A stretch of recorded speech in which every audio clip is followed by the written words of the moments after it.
Viongozi wa tabaka mbalimbali wamejitokeza na kujumuika na familia ya mbunge wa Dagoretti Kaskazini Beatrice Elachi katika misa ya wafu ya mwanawe marehemu Elvis Murakana Namenya aliyefariki baada ya kuhusika kwenye ajali ya barabarani.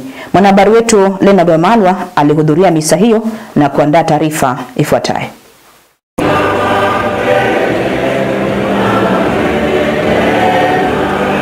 Familia ya marehemu Elvis Murakana Namenya mwenye umri wa miaka 26 ikiongozwa na mamake mzazi mbunge Beatrice Elachi imemwomboleza kwa masikitiko makubwa na huzuni tele, akitajwa kuwa kijana aliyekuwa na ndoto ya maisha bora.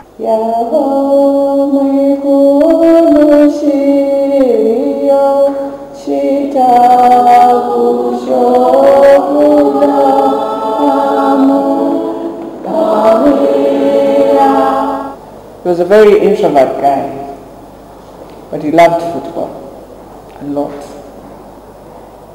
But then he came and grew, and he also loved music. It will interest you to know that Honorable Elachi takes care of so many adoptive kids. So many. And it is people like Elvis that gave her that space of being receptive of other people. And we're saying to Elvis, Kuka, Siavulei, Senjulos Wakaneri, go well and may the angels meet you and take you to a resting place.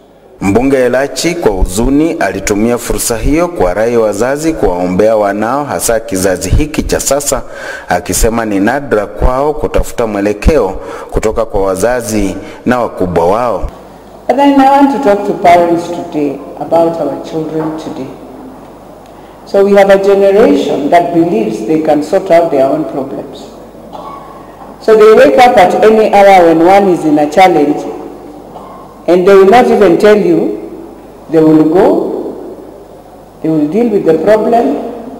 They will only tell you if indeed they were unable to do it and there is a crisis. So in the same breath, that's what Elvis did. But then we as mothers today, let us pray for this generation.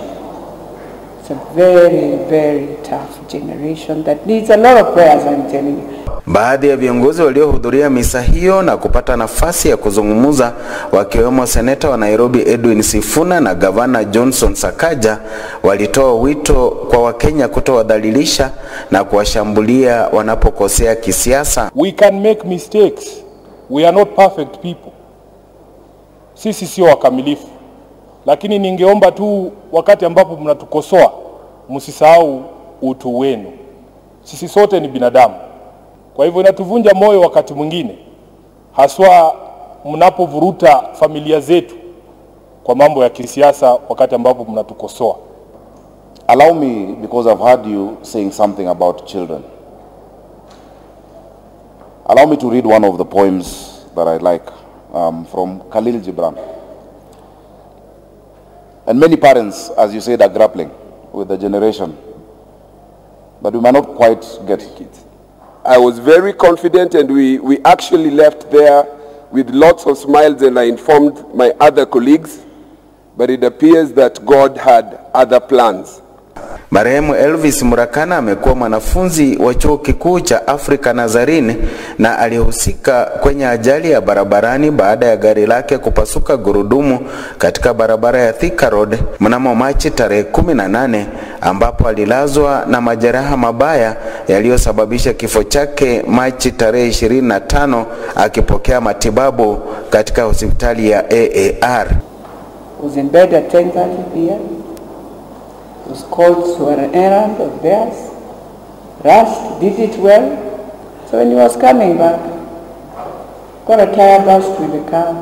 And with the message that God is speaking to us, it is therefore an invitation to each and every one of us to ask ourselves, what kind of life are we living? Marehemu Elvis ameratibiwa kuzikwa katika kijiji cha Nalepo katika kaunti ya Kajiado, kesho Jumamosi. Nikiripotia West TV kutoka jiji kuu la Nairobi, naitwa Leonard Wamalwa.